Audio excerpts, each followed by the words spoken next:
কি তোমরা সবাই কেমন আছো?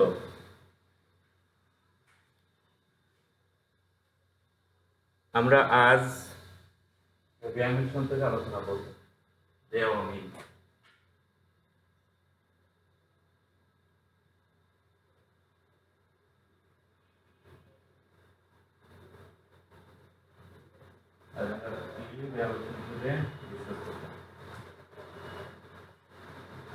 তো রেয়ামিল বলতে আমরা কি বুঝি?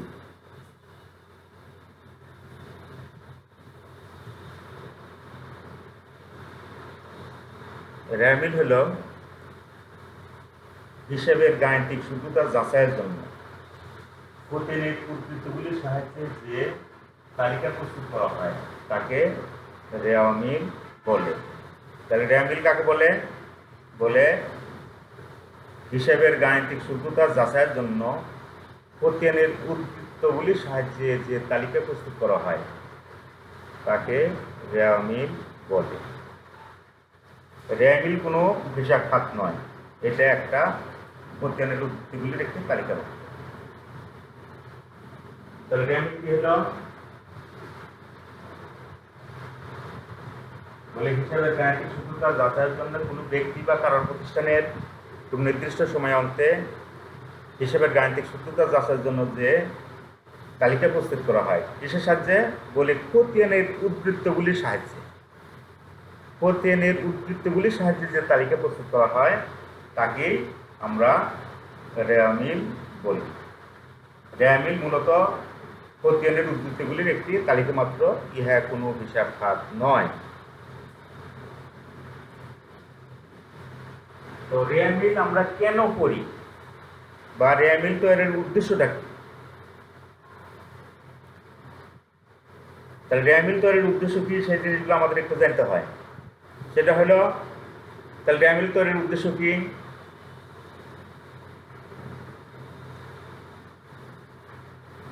বলে প্রতিটি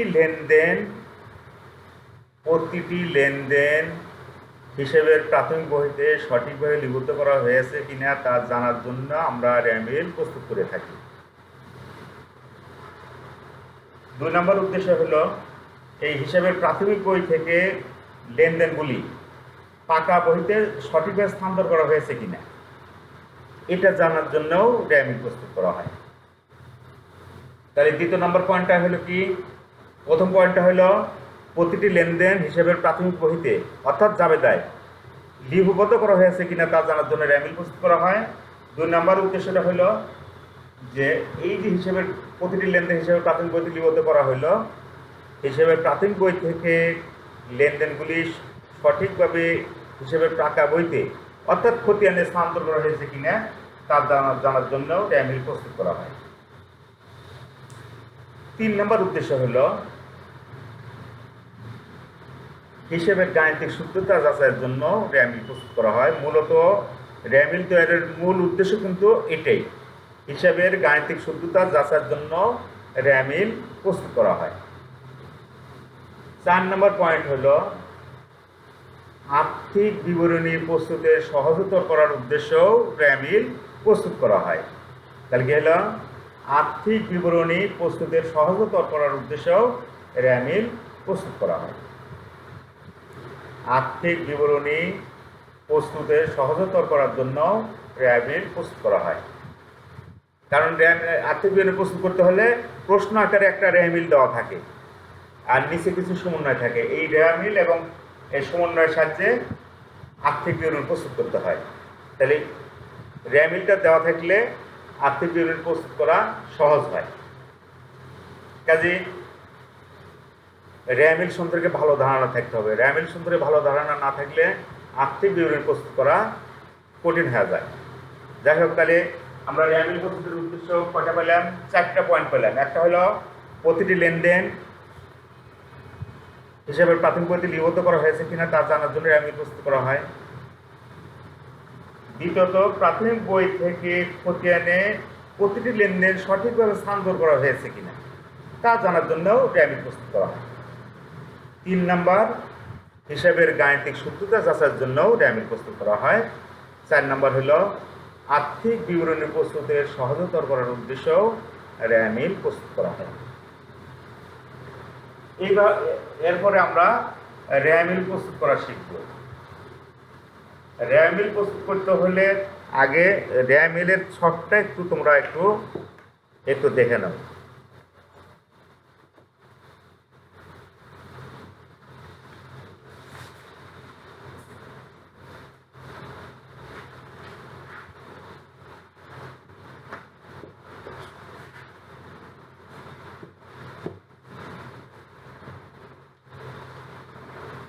রেয়ামিলের ছকটা একটু দেখো।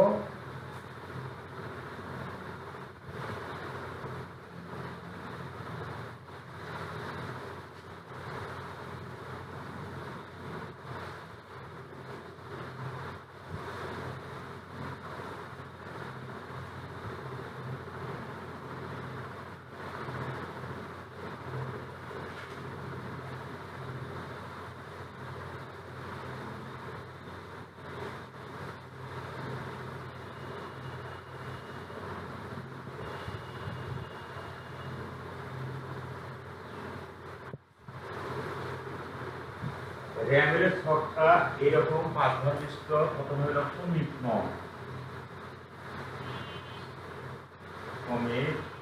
নং, দুই হলো বিবরণ অবলিক হিসাব খাত, নাম সিস্টেম,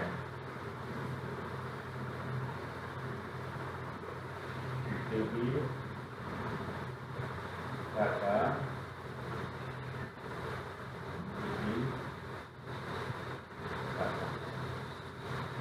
রেয়ামিলের ছকটা এইরকম 5 ঘর বিশিষ্ট।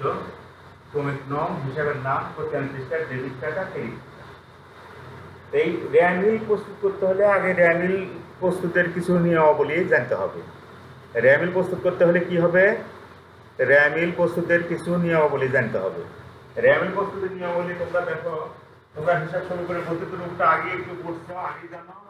এই যে a সমান কি l plus c plus i minus e minus d, এই জিনিসটা তো আগে জানো তোমরা। তো এই হিসাব সমীকরণের প্রতিটি রূপটা থেকেই আমরা রেয়ামিল প্রস্তুত করতে পারবো। যেমন ধরো a কোথায় যায়, এই বসে হলো ডেবিট, অর্থাৎ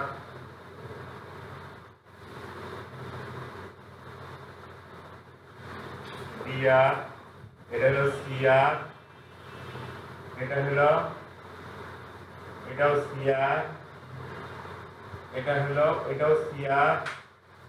এটা হলো ডিআর, এটা হলো ডিআর। তাহলে এই হিসাব সমীকরণের যে উপাদানগুলি আছে, এই উপাদানগুলো ভালোভাবে লক্ষ্য করলে আমরা জানতে পারবো রেয়ামিলটা আমরা কিভাবে প্রস্তুত করবো। এটা কি আছে? এ মানে সম্পদ। তাহলে রেয়ামিল প্রস্তুতের প্রথম নিয়মটা হলো সকল প্রকার সম্পদ রেয়ামিলে কোথায় যায়? ডেবিটে বসে। তাহলে সকল সম্পদ রেয়ামিলে কোথায় যায়? ডেবিটে বসে। তারপরে এল মানে দায়, এই এলটা কোথায় যায়? এলটা ক্রেডিটে যায়, অর্থাৎ সকল প্রকার দায় ক্রেডিটে যাবে। মূলধন, সি মানে মূলধন, আমরা জানি সি মানে মূলধন, মূলধন কোথায় যাবে? ক্রেডিটে যাবে। আয় মানে সকল প্রকার আয় বা লাভ রেয়ামিল কোথায় যাবে? ক্রেডিটে যাবে। ই মানে এক্সপেন্স, এক্সপেন্স শব্দের অর্থ হলো কি? খরচগুলা। তাহলে সকল প্রকার খরচ রেয়ামিলে ডেবিটে বসে। ডি মানে উত্তোলন, ড্রয়িং, ড্রয়িং কোথায় যায়? ডেবিটে বসে। তাহলে আমরা রেয়ামিলের কয় ঘর, ছকটা কয় ঘর বিশিষ্ট? 5 ঘর। এই রেয়ামিলের ছক সম্পর্কে আগে ভালোভাবে জানতে হবে। কারণ পরীক্ষার হলে যা তোমরা কি করবা, এই কোন অঙ্কের কোন ধরনের ছক, এটা যদি বারবার বলতে হয়, কারোর কাছ থেকে দেখে নিতে হয়, তাহলে কিন্তু মুশকিল। ছকটা সম্পর্কে ধারণা থাকতে হবে। তাহলে রেয়ামিল কয় ঘর বিশিষ্ট? 5 ঘর বিশিষ্ট। কি কি বলে? ক্রমিক নং, হিসাবের নাম, প্রতিষ্ঠান পৃষ্ঠা, ডেবিট টাকা, ক্রেডিট টাকা। আর রেয়ামিল তৈরির নিয়মাবলী আমরা সাধারণ নিয়মগুলো কি বললাম? বলে সকল প্রকার সম্পত্তি রেয়ামিল কোথায় বসে? ডেবিটে বসে। সকল প্রকার দায় রেয়ামিল কোথায় বসে? ক্রেডিটে বসে। মূলধন কোথায় বসে? রেয়ামিলের ক্রেডিটে বসে। আয় কোথায় যায়? অর্থাৎ আয় সময় বসে রেয়ামিলের ক্রেডিট পাশে। ই মানে এক্সপেন্স, কোথায় যায় র্যামলেট? ডেবিটে যায়। ই কোথায় যায়? ক্রেডিটে যায়। এখন আমরা কিছু তথ্য সাহায্যে একটা র্যামেল প্রস্তুত করি, দেখা যায়।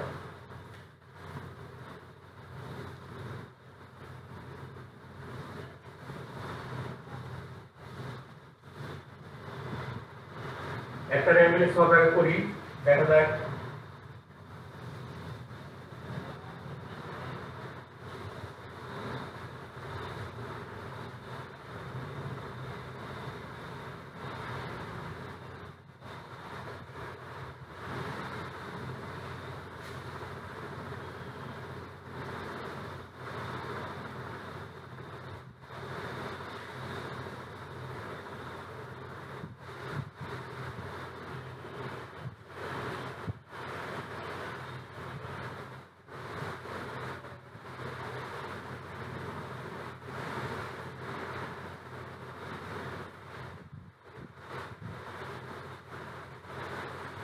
তাহলে সবটা আমরা কি জানি শিখলাম? প্রথম হলো ক্রমিক নং,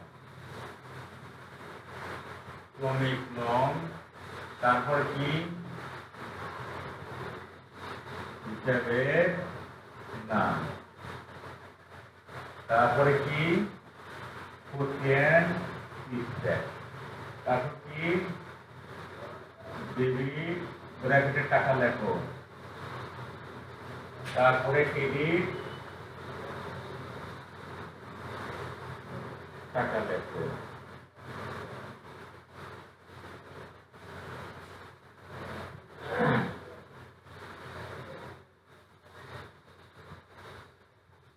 উপরে ধরো এক্স এর এক্স এর ভ্যালু,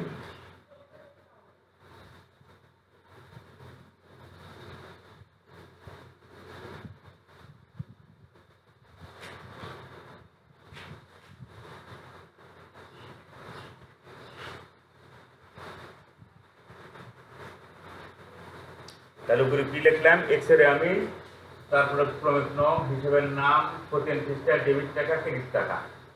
যেমন 1 নম্বর আমরা দিলাম হলো কি? মূলধন।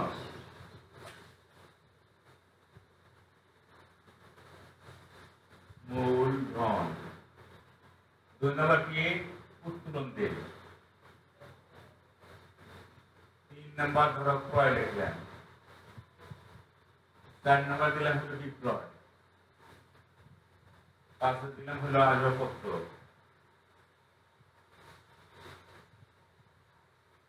6 দেব হলো প্রাপ্য হিসাব। 7 দেব হলো প্রতি হিসাব। 8 বেতন। 9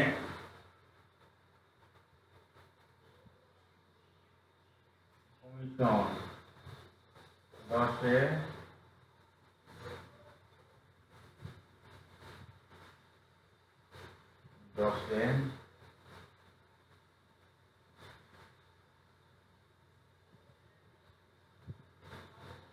ঋণ দিলাম।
ধরো মূলধন, তাহলে মূলধনটা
এরকম ধরনের একটা তথ্যাবলী থেকে আমরা একটা র্যামিল প্রস্তুত করব। এরকম ধরনের একটা তথ্যাবলী থেকে তাহলে কি হলো, বেতন, কমিশন প্রাপ্তি, ঋণ, নগদ স্বাভাবিক একে,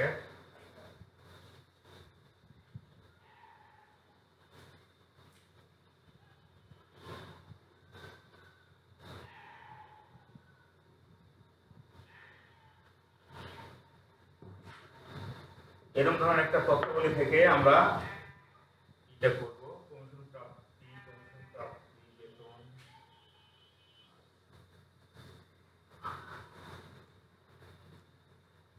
এরকম মূলধনের একটা তথ্যাবলী থেকে আমরা একটা র্যামিল প্রস্তুত করব। তাহলে কি হলো মূলধন, মূলধন কোথায় যায়? আমরা ওই যে হিসাব সমীকরণ কি দেখলাম, সি সমান কোথায় যায় যেন? সি হলো র্যামিলের কোথায় যায়? সি র্যামিলের ক্রেডিটে যায়। সি র্যামিল কোথায় যায়? অর্থাৎ মূলধন র্যামিলের ক্রেডিটে যায়। তাহলে মূলধন আমরা র্যামিল ক্রেডিট করতে 1 লাখ টাকা করতে হবে।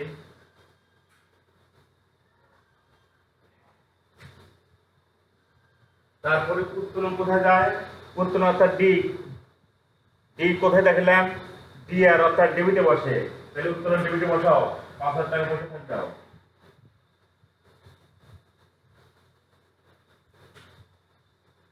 তারপরে ক্রয়, ক্রয় মানে ব্যয়।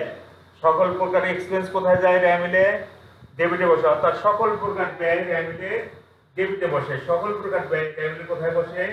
ডেবিটে বসে। তাহলে 50,000 টাকা বসা হল দাও ডেবিটে। বিক্রয় এটা হলো আয়, অর্থাৎ আয়, এটা র্যামিলে কোথায় যাবে? সকল প্রকার আয় র্যামিলে ক্রেডিটে যাবে। সকল প্রকার আয় র্যামিলে কোথায় যাবে? ক্রেডিটে যাবে। তাহলে বিক্রয় সোজা বসে রাখেন দাও। তারপরে ধরো আসবাবপত্র, আসবাবপত্র 75,000। আসবাবপত্র কোথায় যায়? আসবাবপত্র এটা হলো সম্পদ, সকল প্রকার এ অর্থাৎ অ্যাসেটস কোথায় যায়? র্যামিলে ডেবিটে বসে। তাহলে আমরা বসা ফেল দেই, ডেবিটে বসা ফেল দাও, আসবাবপত্র বসাও। তারপর প্রাপ্য হিসাব, এটাও এ সম্পদ, তাহলে প্রাপ্য হিসাব কোথায় বসে? ডেবিটে বসে, এটাও বসাও, 70,000 টাকা বসাও ডেবিটে। তারপরে পুরো হিসাব, এটা হলো এন, সকল প্রকার দায় কোথায় যায়? র্যামিলে সকল প্রকার দায় র্যামিলে ক্রেডিটে যায়। সকল প্রকার দায় র্যামিলে কোথায় যায়? তাহলে পুরো হিসাব র্যামিলে কোথায় যাবে? ক্রেডিট পাশে যাবে। কত টাকা আছে? 50,000, কত বল দাও।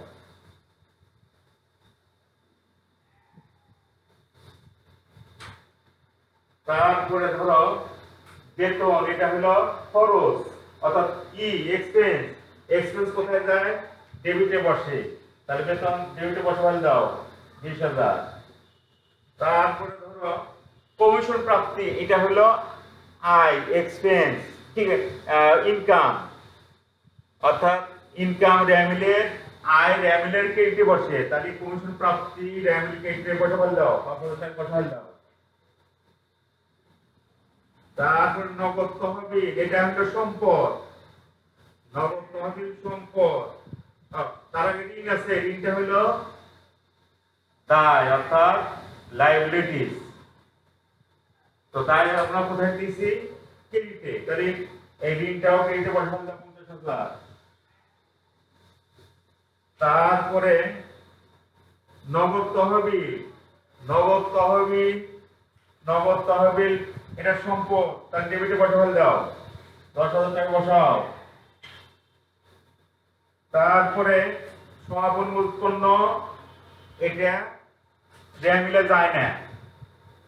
প্রারম্ভিক মজুত পণ্য, ওই যে ব্যাংক জমা 1 তারিখে থাকলে যায় না। সমাপন মজুত পণ্য র্যামিলে যায় না। প্রারম্ভিক মজুত পণ্য র্যামিলে ডেবিটে বসবে।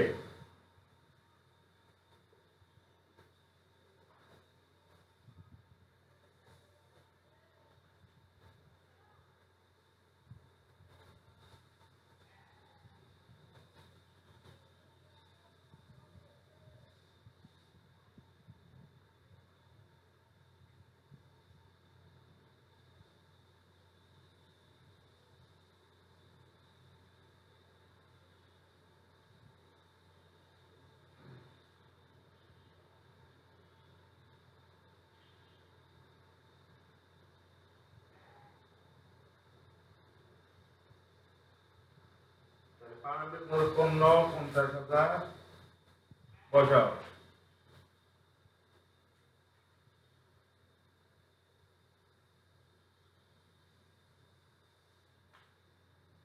তাহলে এখন যোগ দাও,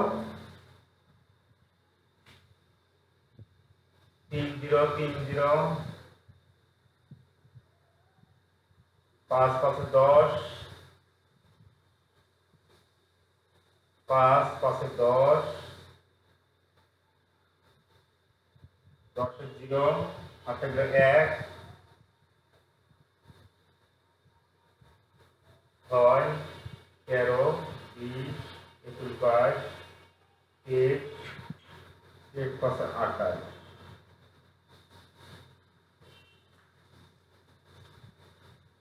এক লাখ, 2 লাখ, 3 লাখ।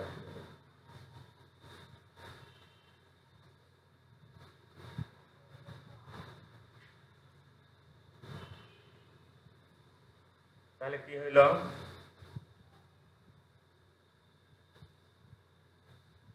তাহলে মূলধন কোথায় গেল? ক্রেডিটে। আমরা জানি সি র্যামিলে ক্রেডিটে যায়, ক্রেডিট বসাচ্ছি। ডি র্যামিলে ডেবিটে বসাচ্ছি। ক্রয়, ব্যয়, ব্যয় সকল প্রকার ব্যয় কোথায় বসে? র্যামিলে ডেবিটে, ডেবিটে বসাচ্ছি। বিক্রয়, এটা হলো আয়। সকল প্রকার আয় কোথায় যায়? র্যামিলে ক্রেডিটে যায়, ক্রেডিটে বসাচ্ছি। আসবাবপত্র, এটা হলো সম্পদ। সকল প্রকার সম্পদ র্যামিলে কোথায় যায়? বলে ডেবিটে যায়। তাই আমরা ডেবিটে টাকা পয়সা ফেলতেছি। প্রাপ্য হিসাবে এটাও কি? সম্পদ, এই জন্য ডেবিটে বসাচ্ছি। প্রতি হিসাবে এটা কি? দায়, এই জন্য ডেবিটে ক্রেডিটে বসাচ্ছি। কমিশন কি? বেতন, এটা খরচ, এই জন্য ডেবিটে ডেবিটে বসাচ্ছি। কমিশন প্রাপ্তি, এটা আয়, এই জন্য ডেবিটে ক্রেডিটে বসাচ্ছি। দিন, এটা একটা দায়, ক্রেডিটে বসাচ্ছি। নগদ তহবিল, এটা সম্পদ, ডেবিটে বসাচ্ছি। প্রারম্ভিক উৎপন্ন, সম্পদ, ডেবিটে বসাচ্ছি। এটা এটা এক ধরনের এটা ডেবিটে বসাচ্ছি। এটা যদি মিলল, তার মানে অঙ্কটা সঠিক হয়েছে। যদি অঙ্কটা না মিলতো তাহলে বুঝতাম না যে কোথাও না কোথাও ভুল করছি। আচ্ছা, এখন এই জায়গা থেকে পথে কিন্তু একটা প্রশ্ন সেট হতে পারে। পথে কি ধরনের প্রশ্ন সেট হতে পারে? বলে পথে প্রশ্ন সেট হতে পারে উপরোক্ত তথ্য হইতে কোন কোন দফা র্যামিলের অন্তর্ভুক্ত হবে না। কোন কোন দফা র্যামিলের অন্তর্ভুক্ত হবে না, এটা ক নম্বরে আসতে পারে। তাহলে ক নম্বরে আসতে পারে কোন কোন দফা র্যামিলে আসবে না। তা আমরা জানি প্রথম তারিখে সকল প্রকার চলতি সম্পদ এবং চলতি দায়ের যে প্রথম তারিখ দেওয়া থাকে সেটা র্যামিলে আসে না। তাহলে র্যামিলে কোনটা আসে না? বলে প্রথম তারিখে চলতি সম্পদ এবং চলতি দায়। তাহলে সেক্ষেত্রে আমরা এই যে ব্যাংক জমা, এটা প্রথম তারিখের চলতি সম্পদ, এটা আসবে না, এটা আসবে না। আবার কি সমাপনী মজুত পণ্য র্যামিলে আসে না। কি জন্য আসে না? বলে প্রারম্ভিক মজুত পণ্য এবং ক্রয়ের ভিতরে অন্তর্ভুক্ত থাকে সমাপনী মজুত পণ্য। আর ওই প্রারম্ভিক মজুত পণ্য র্যামিলে ডেবিটে বসানো হয়, ক্রয়ও ডেবিটে বসানো হয়। তাহলে সমাপনী মজুত পণ্য যদি আবার ডেবিটে বসানো হয় তাহলে একই দফা দুবার করে বসা যাবে, ফলে অঙ্ক মিলবে না। তাই সমাপনী মজুত পণ্য র্যামিলে আসে না। তাহলে পথে প্রশ্নটা এইভাবে সেট হতে পারে কোন কোন দফা র্যামিলে আসে না। তাহলে তোমরা তাহলে র্যামিলটা মিলে ফেল দিলাম। তাহলে পথে কোন কোন দফা র্যামিলে আসে না?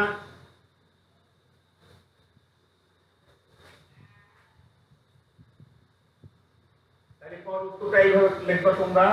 টাকার ঘর দুটা করবে, টাকার ঘর দুটা করবে। একটা হলো কোন কোন দফা র্যামিলে আসবে না, বলে ব্যাংক জমা, এটা এটা ক নাম্বার দিয়ে অ্যান্সার শুরু করবে। ব্যাংক জমা কত টাকা? ব্যাংক জমা 15,000 টাকা, লিখে ফেলতে হবে। আর একটা হলে কি সমাপনী মজুত পণ্য কত টাকা? 40,000 টাকা। এটা হলো 55,000। তাহলে পথে প্রশ্নটা সেট হতে পারে কোন কোন দফা র্যামিলে আসে না। তাহলে কোন কোন দফা র্যামিলে আসবে না?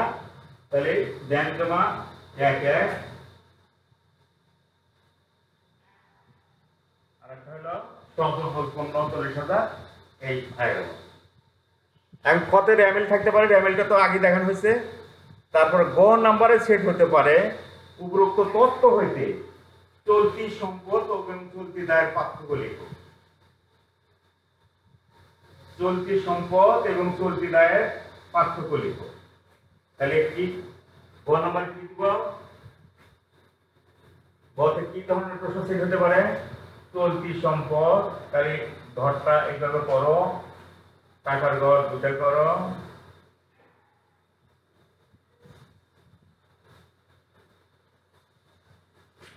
দিবা হলো বিবরণ টাকা টাকা। তাহলে লেখো, তাহলে প্রশ্নটা কি হতে পারে? চলতি সম্পদ ও চলতি দায়ের পার্থক্য। এটা গ নাম্বার দাও, দিয়ে লেখো চলতি সম্পদ ও চলতি দায়ের পার্থক্য নির্ণয়।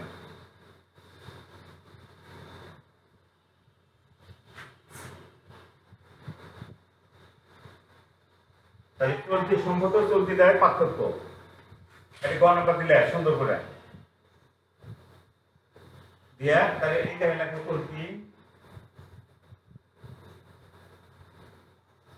চলতি সম্পদ।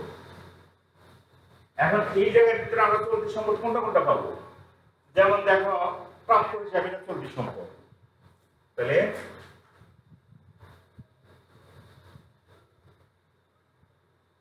প্রাপ্য হিসাব, এটা নাম্বার না দিলেও হবে। প্রাপ্য হিসাব 70,000।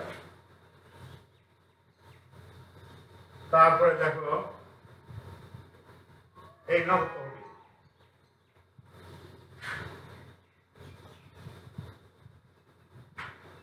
নগদ তহবিল, নগদ তহবিল কত? 10,000 টাকা।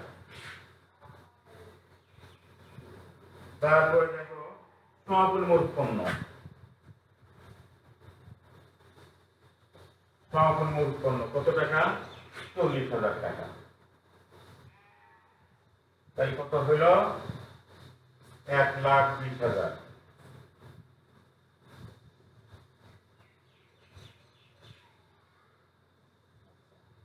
এখন দেখো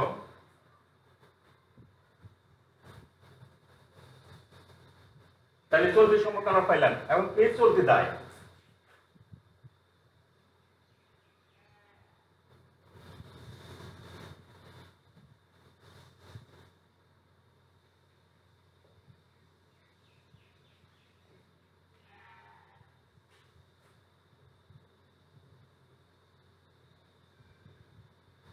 এই অঙ্কে শুধু প্রদত্ত হিসেবে আছে, আরো যেমন ধরো বকেয়া মজুরি, বকেয়া ভাড়া, ব্যাংক জমাকৃত, এই আইটেমগুলো যদি থাকতো তাহলে চলতি দায় হিসেবে পড়ে। তো কয়টা আছে? শুধু একটাই প্রদত্ত হিসাব 50,000, একটা আছে, একটাই গেছো। তাহলে পার্থক্য কত হইল? 70,000। তাহলে এটা দেখো চলতি সম্পদ ও চলতি দায় পার্থক্য।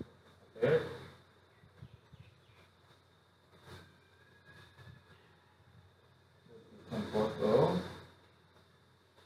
চলতি দায়ের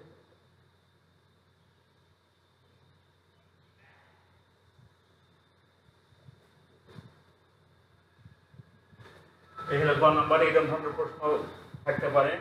তাহলে চলতি সম্পদ ও চলতি দায়ের পার্থক্য আমরা কত টাকা পেলাম? চলতি সম্পদ ও চলতি দায়ের পার্থক্য আমরা 70,000 টাকা পেলাম। এই জায়গা থেকে আরো বিভিন্ন ধরনের প্রশ্ন দিতে পারে। যেমন ধরা চাইতে পারে প্রত্যক্ষ খরচ কি পরিমাণ নির্ণয় করো। তাহলে প্রত্যক্ষ খরচ কি? পারমাণবিক মজুদের সাথে প্রয়োগ, তারপরে হ্যাঁ সহকারে বাদ দিলে প্রত্যক্ষ খরচ হবে, আর তেমন প্রত্যক্ষ খরচ নেই। এই জায়গা থেকে আরেকটা প্রশ্ন কত সেট হতে পারে, সেটা হলো সমন্বিত ক্রয় কত টাকা? সমন্বিত ক্রয় নির্ণয় করো। তো সমন্বিত ক্রয় আমরা জানি প্রারম্ভিক মজুত পণ্য। এই জায়গা থেকে বিভিন্ন ধরনের প্রশ্ন সেট হতে পারে। যেমন পথে সেট হতে পারে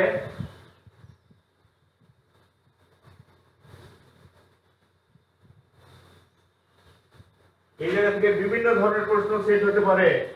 যেমন সমন্বিত ক্রয় কত?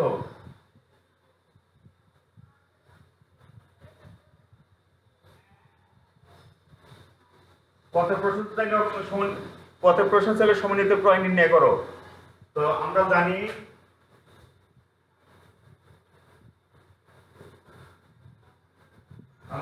সমন্বিত ক্রয় সমান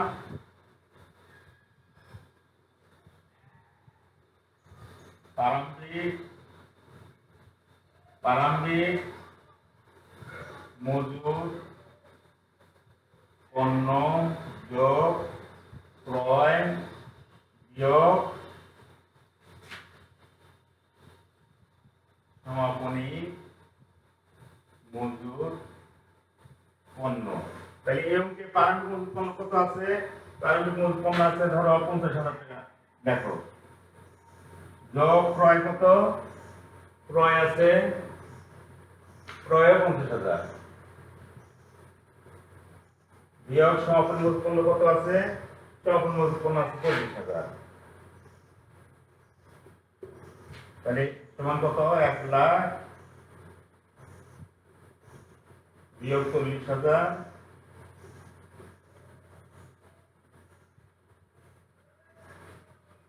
সমান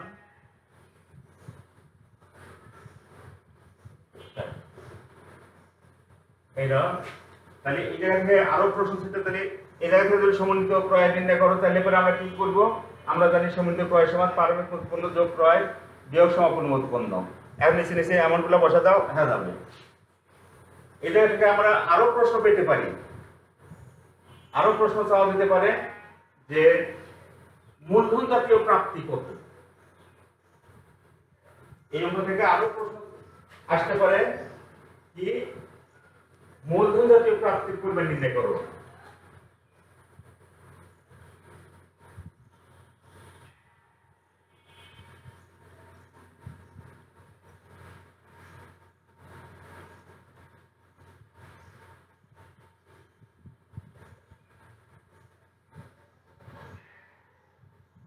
তাহলে এই অঙ্কে কি মূলধন জাতীয় প্রাপ্তি, মূলধন জাতীয় প্রাপ্তি সমান মূলধন যোগ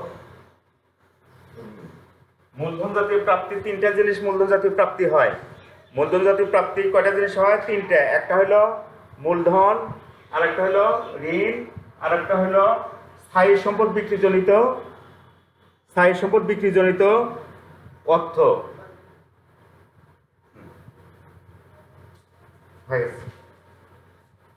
মূলধন জাতীয় প্রাপ্তি এই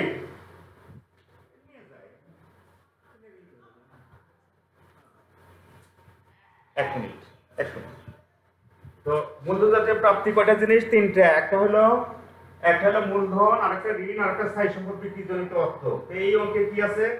ঋণ আছে আর মূলধন আছে। তাহলে এই সমান বসা দাও। মূলধন হলো 1 লাখ যোগ ঋণ কত? 50,000 সমান 1.5 লাখ। তাহলে এই অঙ্ক থেকে আমরা মূলধন জাতীয় প্রাপ্তি যদি চাই লিখতে পারবো। আরো বিভিন্ন ভাবে প্রশ্ন চাওয়া যেতে পারে। প্রত্যক্ষ খরচের পরিমাণ কত, প্রত্যক্ষ ব্যয়ের পরিমাণ কত, পরোক্ষ ব্যয়ের পরিমাণ কত, বিভিন্ন ধরনের প্রশ্ন সেট হতে পারে। যাক, আমরা সেই বলতে রাখি। সামনের দিন ইনশাআল্লাহ দ্বিতীয় পত্রের শেয়ার ইস্যু সম্পর্কে অর্থাৎ যৌথ মূলধনের কারবারের মূলধন সম্পর্কে ক্লাস হবে। তোমরা একটু এগুলো দেখবা আর ওইটা একটু ভালোভাবে প্রিপারেশন নিয়ে আসবা।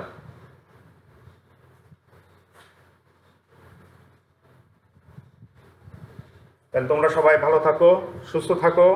সবারই সুস্বাস্থ্য কামনা করে আজকের মতো এখানে শেষ করছি। আল্লাহ হাফেজ।